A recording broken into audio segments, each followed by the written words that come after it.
مطابق تقریباً ہو گئی ہے کہ ذریعہ ہدایت اور وسیلہ نجات. تو ظاہر ہے اللہ نے بھی اسی طرح متوجہ کیا. سورہ مومنون جو 18ویں پارے کی سورہ ہے اور 23ویں سورہ ہے، 115 نمبر آیت ہے. افا حسبتم انما خلقناکم عبثا، کیا تو سمجھ لیا ہے کہ ہم نے تمہیں بیکار پیدا کر دیا. وَأَنَّكُمْ إِلَيْنَا لَا تُرْجَعُونَ، اور یہ جان بیٹھے ہو کہ تمہیں واپس نہیں آنا. میں نے مسلسل عرض کیا ہے کہ انسان کا جانا حتمی ہے. ایسا ممکن نہیں ہے کہ کوئی انسان انکار کر دے اور نہ جائے. نہ انسان جانے سے انکار کر سکتا ہے اور نہ فرار کر سکتا ہے. امکان ہی نہیں ہے. اس کی دولت، اس کا مال، اس کا حسن جمال، اس کا اقتدار، اس کا سلطہ، اس کی طاقت، اس کے سورسز، کوئی کام نہیں آئے گا. جب جانا ہوگا 1 منٹ نہیں لگے گا. اس انسان نے چلے جانا ہے. اور جب جانا حتمی ہے تو میں نے یہ عرض کیا آپ کی خدمت میں کہ وہاں 2 ہی جگہ ہیں، تیسری جگہ نہیں ہے. 2 ہی جگہ ہے، یا جنت ہے یا جہنم ہے. اب یہ حضرت انسان پر منحصر ہے کہ وہ جنت میں جانا چاہتا ہے یا جہنم میں رہنا چاہتا ہے. بہرحال اگر اللہ ایسے ہی کسی کو جہنم میں نہیں دھکیلتا تو پھر ایسے ہی کسی کو جنت میں بھی نہیں بھیجتا. خدا آپ کو بڑی مہربانی. یہ چیزیں عمل سے ہیں، اعمال کا نتیجہ ہے. جنت بھی اور اعمال کا نتیجہ ہے. اقبال نے یہی کہا تھا، عمل سے زندگی بنتی ہے. جنت بھی جہنم بھی، یہ خاکی اپنی فطرت میں نہ نوری ہے نہ ناری. اللہ نے اسے فطرتاً نہ جنتی بنا کے بھیجا ہے اور نہ جہنمی بنا کے بھیجا ہے. نوری سے مراد جنتی اور ناری سے مراد جہنمی.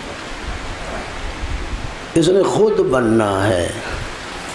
اللہ نے تو اس انسان کو دونوں راستے دکھا دیے ہیں. فَهَدَيْنَاهُ السَّبِيلَ إِمَّا شَاكِرًا وَإِمَّا كَفُورًا. ہم نے حضرت انسان کو ہدایت کر دی ہے اس سبیل، اس راستے کی طرف جس راستے کو تو ہمیشہ اہدنا الصراط المستقیم کہہ کے طلب کرتا ہے. اور مجھے ہی کہتا ہے نا، اللہ سیدھے راستے کی ہدایت فرما. اللہ سے طلب کر رہا ہے نا انسان، کسی اور سے تو طلب نہیں کر رہا. تو اللہ کہہ رہا ہے فَهَدَيْنَاهُ السَّبِيلَ، ہم نے راستے کی ہدایت کر دی. وہ صراط مستقیم، صراط بھی راستے کو کہتے ہیں، طریق بھی راستے کو کہتے ہیں، سبیل بھی راستے کو کہتے ہیں. وہ جو راستہ آپ طلب کرتے ہیں 5 نمازوں میں 10 مرتبہ اللہ کی خدمت میں یہ پکارتے ہو اہدنا الصراط المستقیم، اہدنا الصراط المستقیم. کم از کم 10 مرتبہ تو کہتے ہو نا، اہدنا الصراط المستقیم، اللہ سیدھے راستے کی ہدایت فرما. وہ کہہ رہا ہے فَهَدَيْنَاهُ السَّبِيلَ، تم نے طلب کیا تھا، ہم نے سیدھا راستہ تمہیں دکھا دیا ہے، ہدایت کر دی ہے. اب آپ پر ہے اِمَّا شَاكِرًا وَإِمَّا كَفُورًا. اس راستے پہ چل کر شاکر بن جاؤ یا اس راستے کو چھوڑ کر کفر اختیار کر لو. شاکر بننے کا نتیجہ جنت ہے، کفر اختیار کرنے کا نتیجہ جہنم ہے۔ توجہ ہے میری طرف؟ اگر جاگ رہے ہیں تو ذرا بلند آواز سے صلوات پڑھیں۔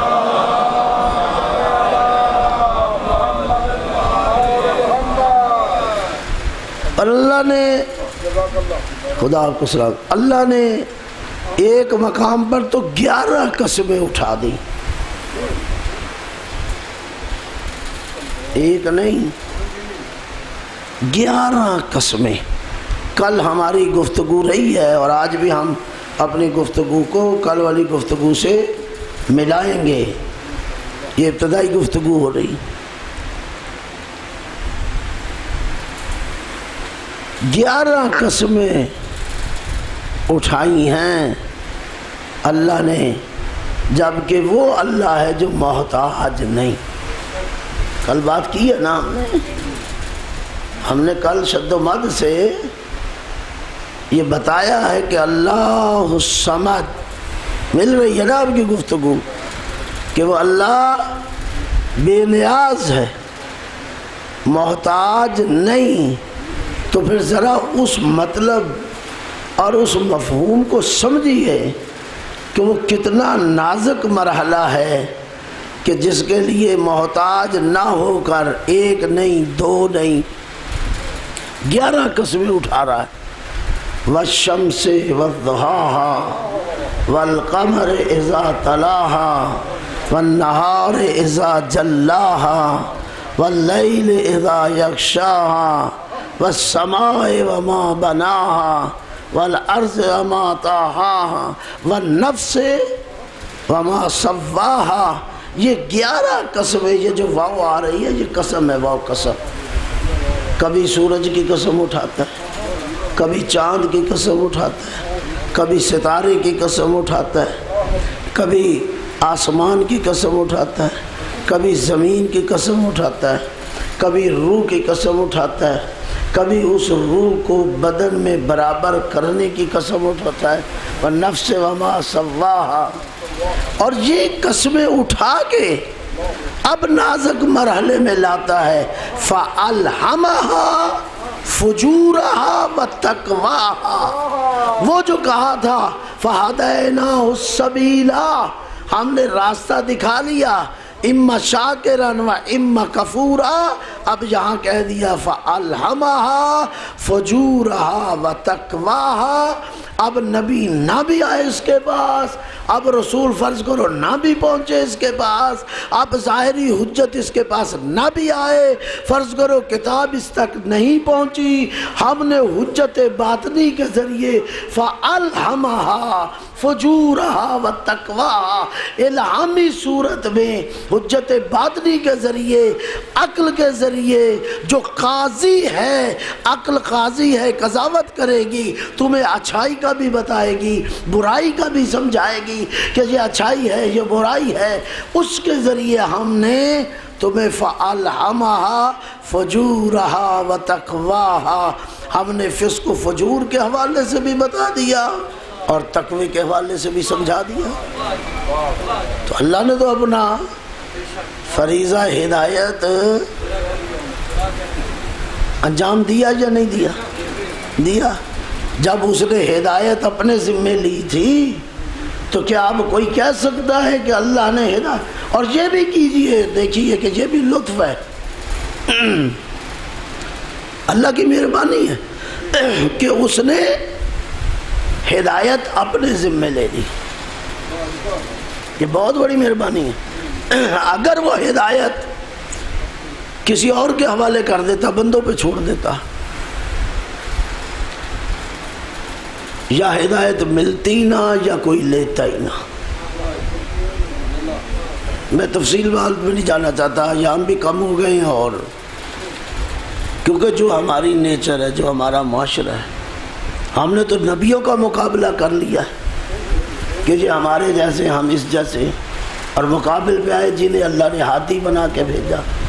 اور اگر نبی جو ہدایت کے لیے اللہ کی طرف سے نمائندہ بن کے آ رہے ہیں، اگر ان کے ساتھ ٹکر لے لی اس آدمی نے، اس انسان نے، تو اگر فریضہ ہدایت عام چھوڑ دیا جاتا تو نتیجہ آپ خود سمجھ سکتے کہ نتیجہ کیا نکلتا ہے اس کا۔ اس لیے یہ دلیل لطف سے علماء اپنی ٹرم میں، اپنی اصطلاح میں، علم کلام میں علماء اسے کہتے ہیں یہ دلیل لطف ہے، کرب کے بر بنائے لطف اللہ پر واجب ہے کہ وہ اپنی اس شریف مخلوق کی ہدایت کرے۔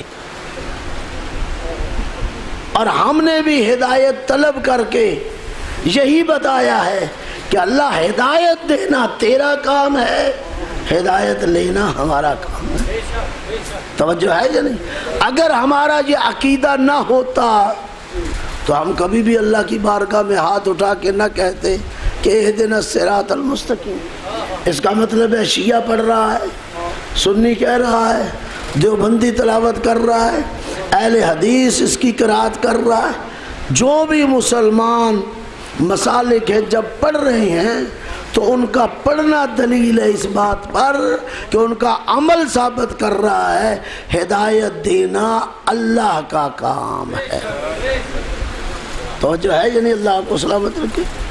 اس کا معنی یہ ہوا کہ اس میں کوئی اختلاف نہیں اس بات میں، یہ اتفاق رائے سے۔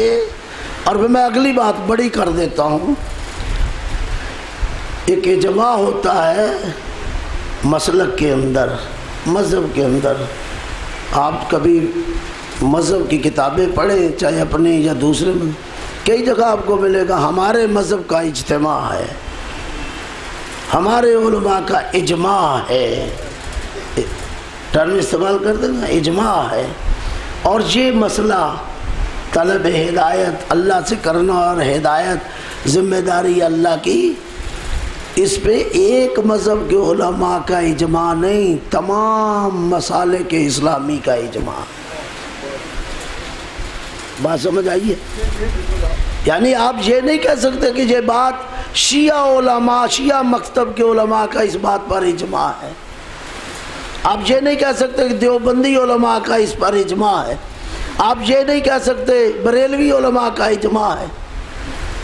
جب ہر مسلک والا اہدنا الصراط المستقیم تلاوت کرتا ہے اور وہ سورہ رکھ دی کہ جس کے بغیر نماز ہی نہیں ہے، اس آیت کو اس سورہ میں رکھا ہے نا، کیا نماز بغیر اس سورہ کے ہو سکتی ہے؟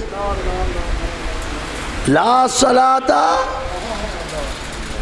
الا بالفاتحہ، نماز نہیں ہو سکتی مگر فاتحہ کے ساتھ۔ جب تک آپ اس سورہ کو نہیں پڑھیں گے آپ کی نماز کسی مسلک کی نماز نہیں ہوگی۔ تو اس صورت میں آیت رکھ دی گئی اہدنا الصراط المستقیم، اور اللہ نے پھر ایک اور مقام پہ کہہ دیا کہ ہدایت کی ذمہ داری میری ہے، ہدایت کی ذمہ داری میری ہے، اللہ نے کہہ دیا۔ ہم نے طلب کر کے بتایا اللہ کی ذمہ داری، اللہ نے دے کے بتایا کہ میری ذمہ داری ہے۔ تو جب یہ اجماع ہے تمام مسالک کا تو مجھے پھر بات کہنے کا حق ہے نا۔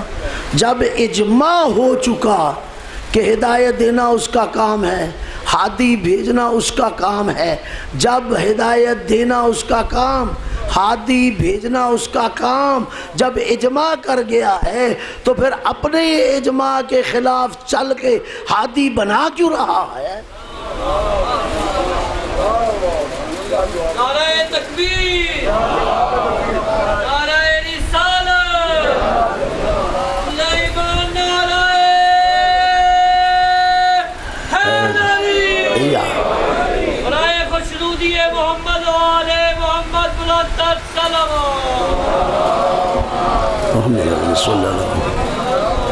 یہ ایک مسئلہ کا اجماع نہیں ہے، یہ اجماع ہے تمام مسالک اسلامی کا کہ ہدایت دینا اللہ کا کام ہے۔ تو جب اللہ کا کام ہے تو ہادی بھیجنا بھی اس کا کام ہے۔ تو پھر وفات پیغمبر کے بعد سقیفہ کی منڈی کو سجانے کا کیا مطلب تھا؟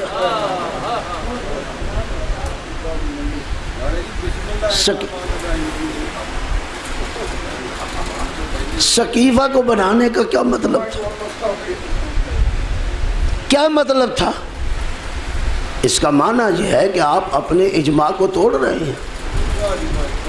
آپ ایک طرف یہ کہہ رہے ہیں ہدایت طلب کر کے اہدنا الصراط المستقیم، یہ کہہ رہے ہیں کہ اللہ تجھ سے صراط مستقیم کی ہدایت لیتے ہیں، مانگتے ہیں، اور ایک طرف اللہ بھی کہہ رہا ہے اور کہتے ہو ہدایت کی ذمہ داری دے رہی ہے، اور دوسری طرف آ کے ایک سلسلہ بھی شروع کر دیتے ہیں، اور اس کو اتنی اہمیت اس عمل کو کہ پڑھا رہے رسول کا جنازہ. نہیں غور فرمایا آپ نے؟ اگر میں نرم طریقے سے چل رہا ہوں صحت کی وجہ سے، آواز کی وجہ سے، اس کا معنی یہ نہیں کہ لفظوں میں جان نہیں ہے. جی یعنی آپ محبت فرمائیں. پڑا رہے جنازہ، روتی رہے اس کی بیٹی، کوئی پرواہ نہیں. یہ کام اتنا اہم ہے اس لیے کہ پوری قوم کے مستقبل کا انحصار ہے اس مسئلے پر. قوم گمراہی کی طرف چلی جائے گی، قوم ضلالت کی طرف چلی جائے گی. یہ عمل، میں عمل کی تشریح کر رہا ہوں، یہ جو اس بیٹھک میں ہو رہا تھا، اگر آپ پڑھیں جو باتیں میں کہہ رہا ہوں یہ ملیں گی وہاں آپ کو کسی نہ کسی عبارت میں، کسی نہ کسی انداز سے یہ آپ کو مل جائیں گی جو میں مفہوم کہہ رہا ہوں.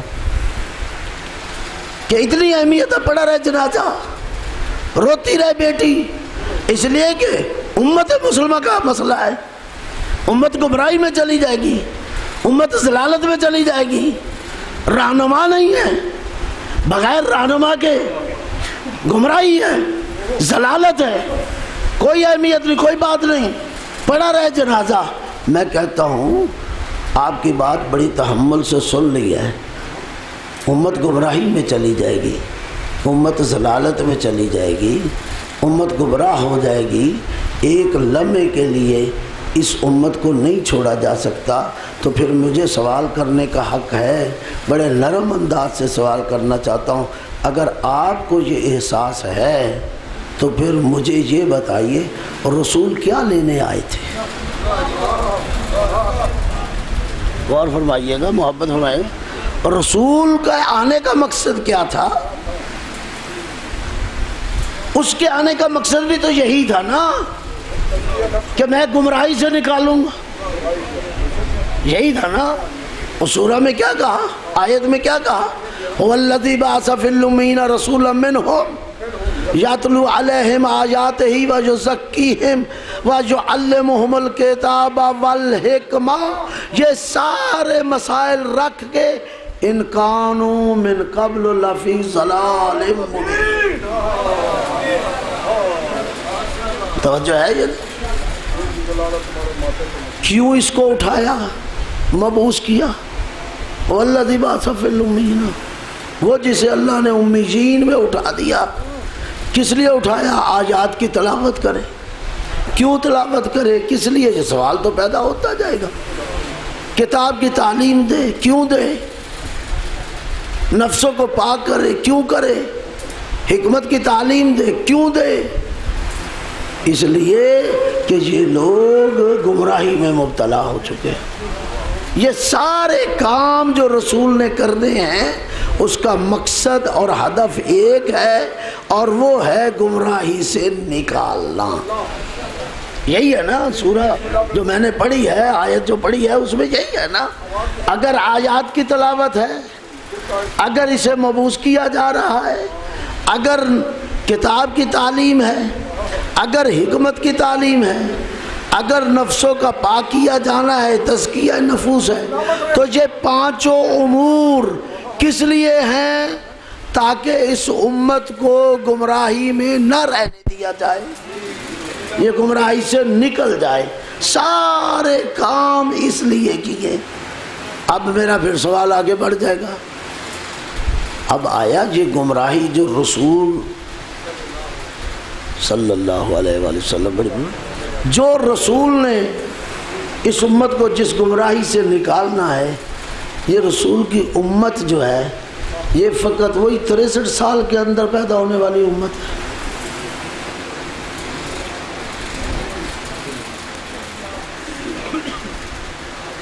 جن لوگوں نے رسول کی زندگی کو درک کیا فقط یہ امت وہی کہلائے گی، یا اس لفظ امت کا اطلاق مابعد وفات پیغمبر جاری رہے گا یا نہیں رہے گا؟ ملک صاحب غور فرما رہے ہیں، اس لفظ کا اطلاق آگے بڑھے گا یا نہیں بڑھے گا؟ اور اگر نہیں بڑھے گا تو رک جاتے ہیں، اور اگر آپ کہتے ہیں بڑھے گا تو ہمارا سوال اٹھے گا کب تک بڑھے گا، کہاں تک بڑھے گا؟ تو اس کا جواب ایک ہی ہے اور اس کے علاوہ کوئی نہیں ہو سکتا کہ یہ لفظ کا اطلاق قیامت تک کے انسان کے لیے، وہ آخری انسان جو ہوگا وہ بھی اس امت کا حصہ ہے. وہ کسی اور نبی کا امتی نہیں، وہ آدم کا امتی نہیں، وہ نوح کا امتی نہیں، وہ ابراہیم کا امتی نہیں ہوگا، وہ ایوب یعقوب کا امتی نہیں، وہ موسیٰ و عیسیٰ کا امتی نہیں. اب قیامت تک آنے والا انسان اسی پیغمبر کا امتی ہے.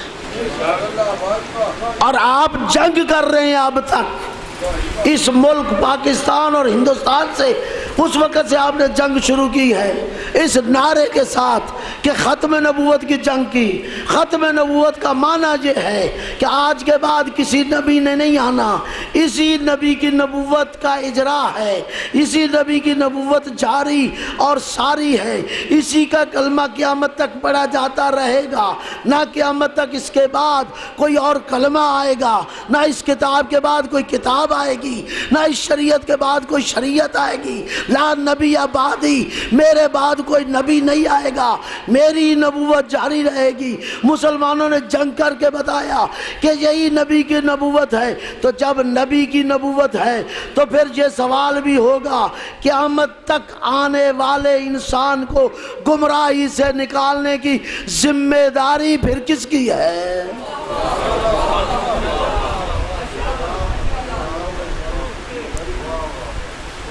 اگر نبی نہیں آنا، اگر رسول نہیں آنا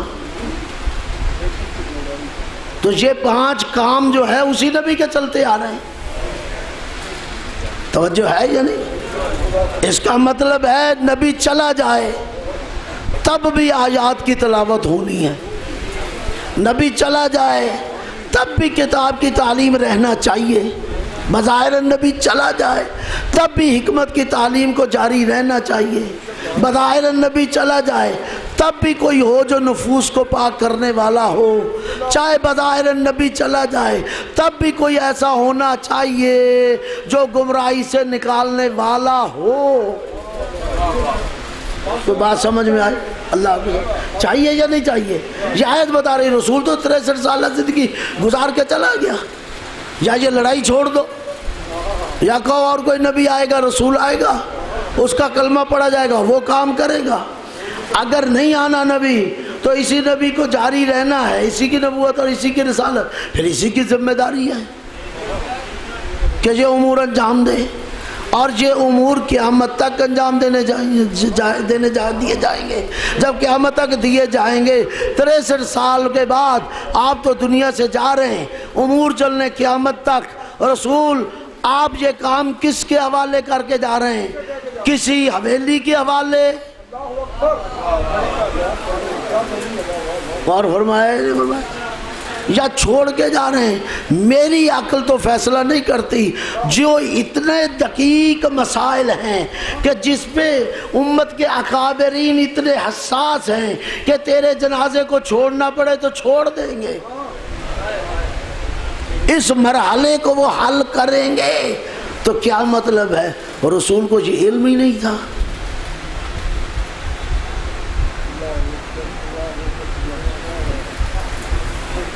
کیا رسول نہیں جانتا تھا کہ اس گمراہی سے نکلنا قیامت تک کے لوگوں کے لیے ضروری ہے، اور میرے بعد کوئی نبی نہیں، رسول کو نہیں علم؟ یا یہ کہیے کہ علم نہیں ہے، یا کہیے علم ہے، اور اگر علم نہیں رسول کو تو میں سمجھوں گا کہ آپ رسول سے اہانت کر رہے ہیں، رسول کی اہانت کر رہے ہیں۔ اور اگر علم ہے کہ مسئلہ اتنا حساس ہے تو پھر ماننا پڑے گا جو چیز تو سمجھ رہا ہے، جس کی حساسیت تو رسول ہے، سمجھتا ہے، تو پھر یقیناً اس نے کوئی بندوبست کیا ہے۔ اب معاملہ یہ ہے کہ تو رسول کے بندوبست کو نہیں لینا چاہتا۔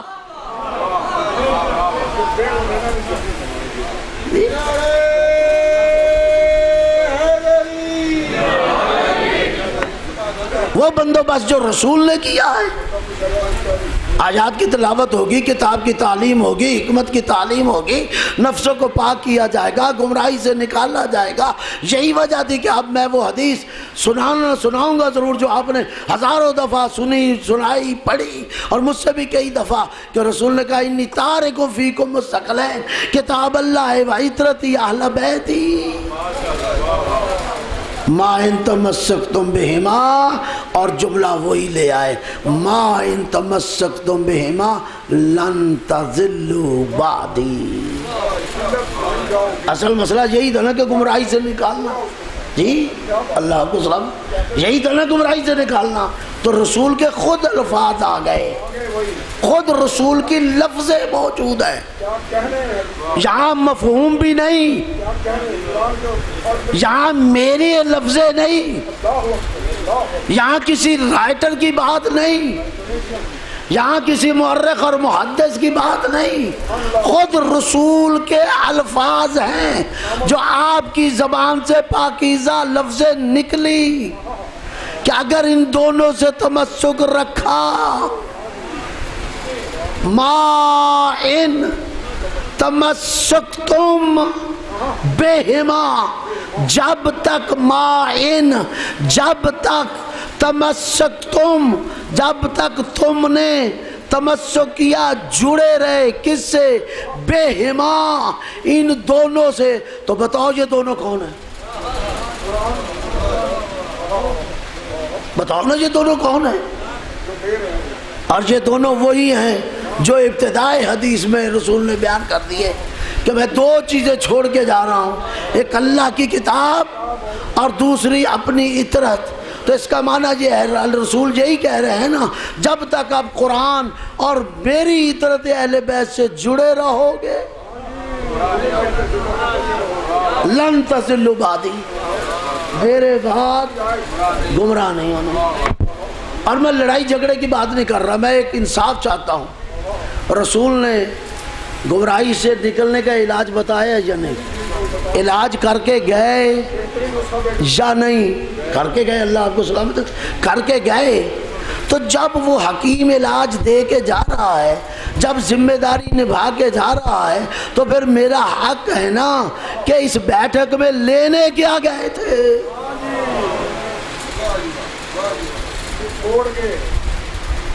کیا لینے گئے تھے؟ اس کا معنی یہ ہوا، یہ نعرہ تو آپ نے بہت پہلے لگا لیا تھا کہ حسبنا کتاب اللہ، آج اس نعرے کو تم اس بیٹھک میں عملی جامہ پہنانے گئے تھے۔ اہل بیت کو چھوڑنا نہیں، غور فرمایا، عملی جامہ پہنایا گیا نا، کہ وہ جو نعرہ ہم نے حیات رسول میں لگایا تھا، یہ نہ سمجھنا کہ ہم نے وہ نعرہ چھوڑ دیا، ہم اس نعرے پہ پکے ہیں۔ پڑا رہے جنازہ، رکھا رہے جنازہ، نہیں لیں گے ہم اہل بیت کو، نہیں پکڑیں گے ہم اہل بیت کو، نہیں کریں گے تمسک ہم اہل بیت سے۔ اللہ آپ کو سلام، غور فرمائے، نہیں کریں گے اہل بیت سے تمسک، نہیں پکڑیں گے اہل بیت کو، نہیں لیں گے اہل بیت سے ہدایت۔ وَإِلَّا اگر یہ باتیں نہیں تھی تو پھر جنازہ رکھنے کی ضرورت نہ تھی۔ اس بیٹھک میں جانے کی ضرورت نہ تھی، اور پھر عملاً آپ نے ثابت کر دیا، اور جب ثابت ہو گیا تو اس کا مطلب کیا ہے؟ نہ تم نے اللہ کی ہدایت کو قبول کیا، نہ رسول کے راستے دکھائے ہوئے کو قبول کیا، اور نہ اس طرح گمراہی سے نکلے، بلکہ الٹا کیا ہوا؟ اس امت کی گمراہی کے سبب بن گئے، سبب بن گئے۔ اور فقط یہی نہیں کہ سبب بنے، اسی کی وجہ سے اسلام ٹکڑے ٹکڑے ہو گیا۔ جو ایک مذہب تھا، جو ایک مکتب تھا، جس کی نماز ایک تھی، جس کا روزہ ایک تھا، جس کا حج ایک تھا، جس کا وضو ایک تھا، جس کی طہارت ایک تھی، جس کا غسل ایک تھا، جس کے اصول ایک تھے، جس کے فروع ایک تھے، اس کو تم نے کتنے ٹکڑوں میں اسلام کو تقسیم کر دیا۔ اب جو مسلمان ایک شکل کا ہونا تھا وہ آج کئی شکلوں کا دکھائی دے رہا ہے، اور دنیا پریشان ہے، لوگ پریشان ہے، کون سے اسلام کی طرف جائیں؟ یہ مسجد والا کہتا ہے میرا اسلام ہے، وہ تو کافر ہے۔ وہ مسجد والا کہتا ہے جو میں بتا رہا ہوں یہ اسلام ہے، یہ تو مسجد والا کافر ہے۔ کافر کو کافر کہنے والا کوئی نہیں ہے، مسلمان کو کافر بنانے والے سارے ہیں۔ کوئی بات سمجھے یا نہیں سمجھے؟ میں نے کوئی بات کی ہے؟ کافر کو کافر بنانے والا کوئی نہیں ہے، کہنے والا اچھی بات کی ہے۔ کافر کو کافر کہنے والا کوئی نہیں ہے، مشرک کو مشرک کہنے والا کوئی نہیں ہے، مگر مسلمانوں کو مشرک بنانے والے بہت ہیں، مسلمانوں کو کافر بنانے والے بہت ہیں۔ یہ ہے رسول کے دین کے ساتھ کھلواڑ، یہ ہے اللہ کے نظام کے ساتھ کھلواڑ، یہ ہے اللہ کی شریعت کے ساتھ کھلواڑ، یہ ہے مسلمانوں اور امت مرحومہ کی قسمت کے ساتھ کھلواڑ۔ اور ہر بندے کے پاس نہ وقت ہے، نہ ہر بندے کے پاس ذہن ہے، نہ ہر بندے کے پاس اتنی فرصت ہے، نہ ہر بندے کی اس مسئلے میں حساسیت ہے کہ وہ جائے اور اصلی اسلام محمدی کو تلاش کرے۔ پتہ نہیں میں بات سمجھا سکوں گی نہیں؟ طبائع مختلف ہیں، مزاج مختلف ہیں، تو ہر بندہ تو نہیں جا سکتا کہ اصلی اسلام یعنی اسلام محمدی کو ڈھونڈنے۔ جب ہر نہیں جائے گا، ہزاروں میں کوئی ایک ہوگا، ہزار میں ایک ہوگا، ہزار میں ایک ہوگا، وَإِلَّا یہاں تو نیچر یہ ہے جس گھر میں پیدا ہوا وہی اس کا مذہب ہے، وہی اس کا مسلک ہے۔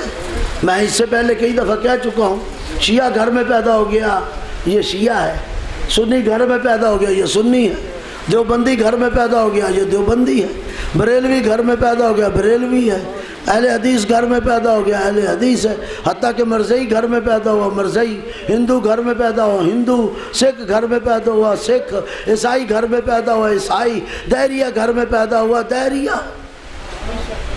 انسان کی تو نیچر یہ بن چکی ہے، ہزار میں کوئی ایک آدمی، تو اب پھر اتنی شکلیں بنا دی، وہ ہزار میں ایک آدمی ہوگا جو کوئی ڈھونڈنے کے لیے نکلے گا۔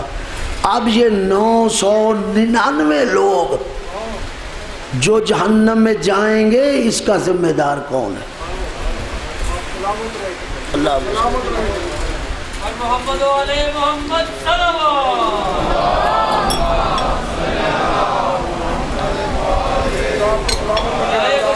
محمد علیہ محمد بلند صلوات۔ اس کا ذمہ دار کون ہے؟ اس قوم کے ساتھ جو کھلواڑ کیا وہ کس نے کیا؟ اس دین کے ساتھ جو کھلواڑ ہوا وہ کس نے کیا؟ اسے تو ڈھونڈو نا۔ اب وہ جس گھر میں مل جائیں، بھئی چوری جہاں سے ملے کھرا جہاں پہنچے، توجہ یہ ہے نا، اللہ کو سلام، کھرا جہاں پہنچے، اصول یہ ہے یا وہ کھرے کو آگے چلائیں یا چوری دیں، یہی ہے نا، کھرا جہاں پہنچے یا وہ کھرا چلائیں یا چوری دیں۔ ہم نے کھرا پہنچا دیا ہے، گستاخی نہیں کی،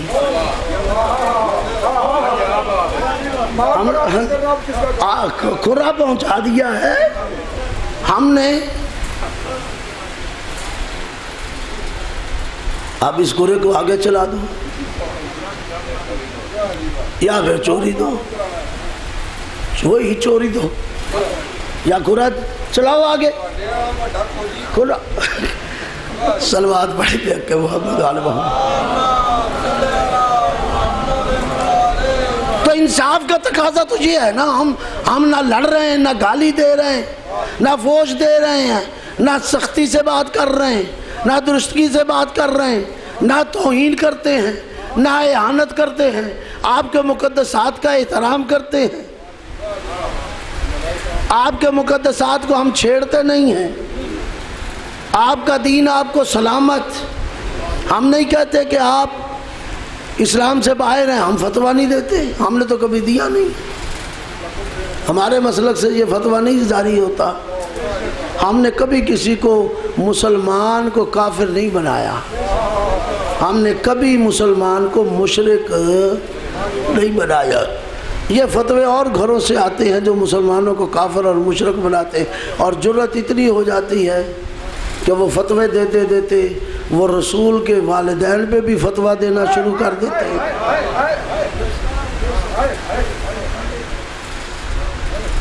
یہ فطرت ہماری نہیں ہے، یہ طینت ہماری نہیں، لیکن یہ تو حق ہے نا ہمارا کہ یہ جو نقصان ہو رہا ہے کہ اتنی امت گمراہی کا شکار ہو گئی، اس کے ذمہ دار آپ ہیں، قبول کریں، آپ ہیں۔ اور یہ جنگ اتنی آپ نے کی کہ آپ کو اگر رسول کے خاندان پر بھی حملہ کرنا پڑا تو آپ نے کیا۔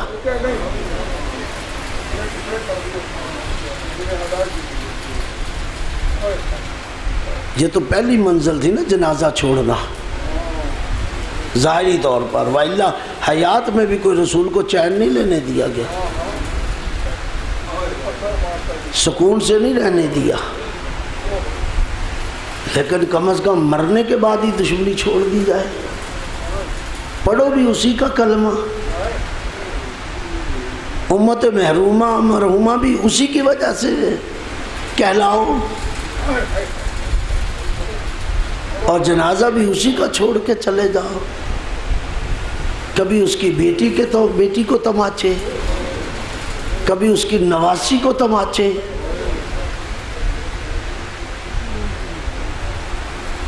بیٹیوں پہ ظلم اور چھوٹے چھوٹے بچوں پہ ظلم۔ وہ بچہ جو مدینہ سے چلتے ہوئے 10 یا 18 دن کا تھا،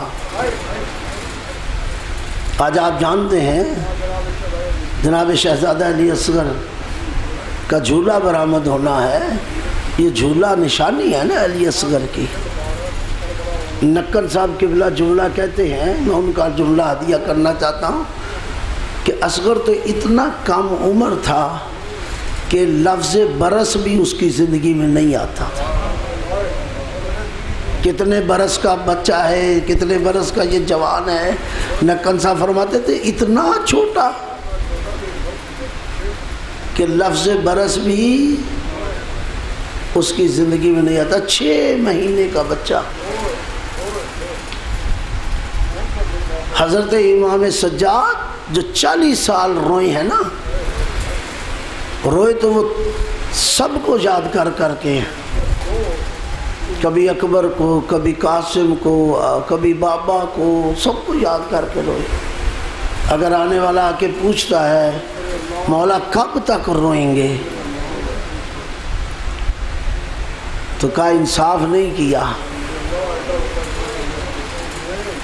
یعقوب کا ایک بیٹا گم ہوا تھا اور معلوم بھی تھا زندہ ہے اور معلوم بھی تھا ملاقات ہو جائے گی. اتنا روئے کہ آنکھیں چلی گئیں، سفید ہو گئیں.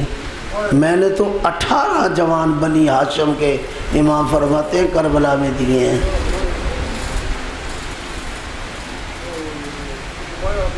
لیکن جو میں نے پڑھا میں اس کی آپ کی خدمت میں کہنا چاہتا ہوں اور گریہ بھی کرتے جائیے. اور جناب علیہ السلام صاحب 2 افراد کو سب سے زیادہ یاد کر کے روئے. ویسے تو ہر کو روئے سید سجاد، لیکن 2 افراد کو سب سے زیادہ یاد کر کے روئے. ایک اپنے بابا کو، ایک جناب علی اصغر کو. اور اس قدر روتے تھے کہ جب بازار میں نکلتے تھے لوگ دوڑ دوڑ کے قصابوں کی دکانوں پہ پہنچتے تھے، قصاب کو روک دیتے تھے، بتا دیتے تھے سجاد آ رہے ہیں، اس گوشت میں کپڑا ڈال لو. اگر کوئی ذبح کر رہا ہوتا تو امام اگر آ رہے تو لوگ اس کے پاس دوڑ جاتے تھے کہ جاؤ اسے چھپاؤ، امام سجاد آ رہے. اور اگر کہیں سر پہ امام پہنچ جاتے تھے تو پوچھتے تھے اس جانور کو جو ذبح کیا ہے پانی پلایا ہے؟ جس ہتھیار سے ذبح کیا ہے وہ اس کے مطابق تھا. اور لوگ جواب دیا کرتے تھے مولا ہم مسلمان ہیں، ہمیں شرعی ذبح کرنا آتا ہے، ہم نے پانی بھی پلایا ہے، ہم نے اتنے ہتھیار سے ذبح کیا ہے جتنی کی ضرورت تھی. جب یہ جواب سنتے تھے کرتے تھے مدینہ کی طرف رخ اور کہتے تھے جدہ اس جانور کو پانی بھی پلایا گیا اور اسے جائز ہتھیار سے ذبح کیا گیا، لیکن میرا اصغر 3 دن کا پیاسا، ہتھیار بھی بڑا اور پانی بھی نہیں پلایا، سے شعبہ 3. امام سجاد ایک شکاری سے کہتے ہیں کہ کوئی ملنے آ گیا، کہا تو شکار کرتا ہے، کوئی جانور میرے لیے بھی شکار کر کے لا. کہتا ہے مولا میں نے شکار کرنا چھوڑ دیا ہے. کہا شکار حلال ہے کیوں چھوڑ دیا ہے؟ کہا مولا ایک دن واقعہ ہو گیا تھا، اس دن کے بعد میرا دل نہیں کیا. کہا کیا واقعہ؟ کہا میں شکار کے لیے نکلا تو مجھے ایک ہرنی اور اس کا بچہ دکھائی دیا. میں نے جب بیٹھ کے شست لی اور نشانہ لیا تو ہرنی بھاگ گئی، اس کا بچہ نہ ہرنی میرے شکار میں آ گئی. میں نے ہرنی کو شکار کیا، اس کا بچہ بھاگ گیا. میں نے ہرنی کو ذبح کیا، اس کی آنتیں میں نے درخت کی ٹہنی پہ ڈال دی. میں شکاری تھا مولا، مجھے پتا تھا یہ بچہ جو دوڑ کے گیا اس جگہ آئے گا جہاں اس کی ماں شکار ہوئی ہے. میں چھپ کر کے بیٹھ گیا. جب یہ بچہ تھوڑی دیر بعد آیا میں نے اس کا نشانہ لیا. جب میرے نشانے کا شکار ہوا یہ گرا نا تو اس ہرنی کی آنتیں اس بچے پہ آ کے گر گئی. یہ واقعہ جب سنا رہا تھا امام تڑپ کے چیخ مار کے رو پڑے، کہا واہ اما رباب، اس وقت تیرا کیا حال ہوا ہوگا جب سے شعبہ تیر آ کے اصغر کو لگا. من الحزن الی الحزن اجرکم اللہ. ایک کان سے لگ کے دوسرے کان کی طرف یہ تیر چلا گیا. علماء نے لکھا انقلب الصبی علی ید ابی، بچہ باپ کے ہاتھوں پہ الٹ گیا. میں نے بالکل مختصر کر رہا ہوں مسائل. بچہ باپ کے ہاتھوں پہ الٹ گیا اور جب الٹا نا تو اصغر کا خون نکلا. امام نے کہا اس خون کو آسمان کی طرف اچھال دو. آسمان نے انکار کر دیا، مولا ابر رحمت نہیں آئے گا، میں اصغر کے خون کا متحمل نہیں ہو سکتا. زمین کی طرف گرانا چاہا، زمین بول اٹھی مولا سبزہ نہیں اگے گا، میں اصغر کے خون کی متحمل نہیں. انیس نے لکھا نا انکار آسمان کو ہے، راضی زمین نہیں، اصغر تیرے خون کا ٹھکانہ کہیں نہیں. امام نے اصغر کے خون کو اپنے چہرے پہ رنگ لیا. اصغر روز قیامت اسی خون کے ساتھ اجرکم اللہ۔ بس عزاداران حسینی 2-3 مرحلے گزر جائیے۔ یہ واحد شہید ہے کربلا کا جسے امام نے پشت خیمہ لے جا کر قبر بنائی۔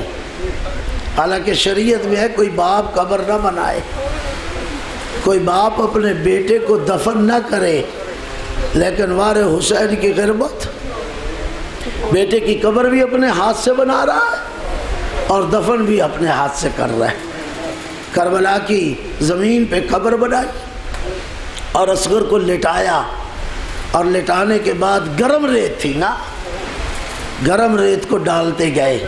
نگاہ اصغر کے چہرے پہ تھی، علماء کہتے نگاہ ہٹائی نہیں حسین نے، ریت ڈالتے جا رہے ہیں۔ جب ریت بڑھتے بڑھتے ٹانگوں سے آگے نکلی، شکم تک آئی، سینے پہ آئی، اور جب چہرے پہ آنے لگی نا، اس وقت میرے مولا نے اپنے چہرے کا رخ بدل لیا اور رو کر بولے اصغر تو پیاسا ہے اور ریت گرم،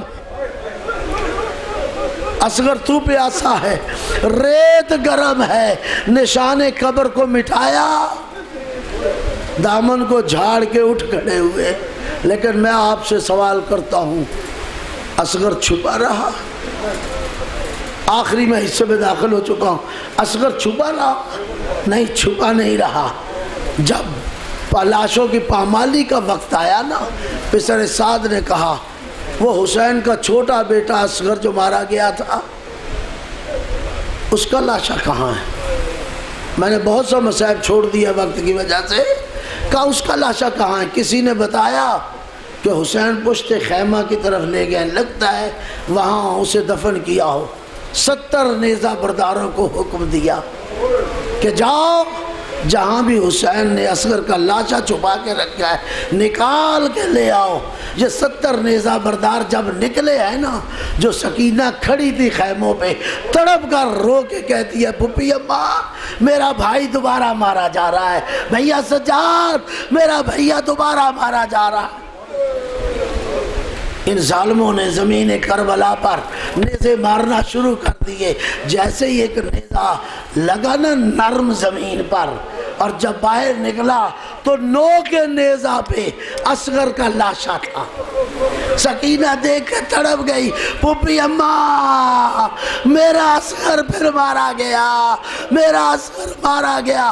بس عزاداران حسینی، ظالموں نے اسی پہ اکتفا نہیں کیا، اس پہ اکتفا نہیں کیا، پکڑ کے نیزے سے سر کو جدا کیا، لاشے کو اتارا، پھر بھی صبر نہیں کیا، خنجر اتار کے اصغر کے گلے پہ چھری پھیرنا شروع کر دی۔ ادھر سے چھری چل رہی تھی، ادھر سے سکینہ تڑپ رہی تھی، پھپھی اماں پھپھی اماں میرا اصغر مارا گیا، وارے اصغر نہ تیرا لاشا خیموں میں آیا، نہ تیرا جھولا خیمے میں آیا، واہ حسین ماتم حسین۔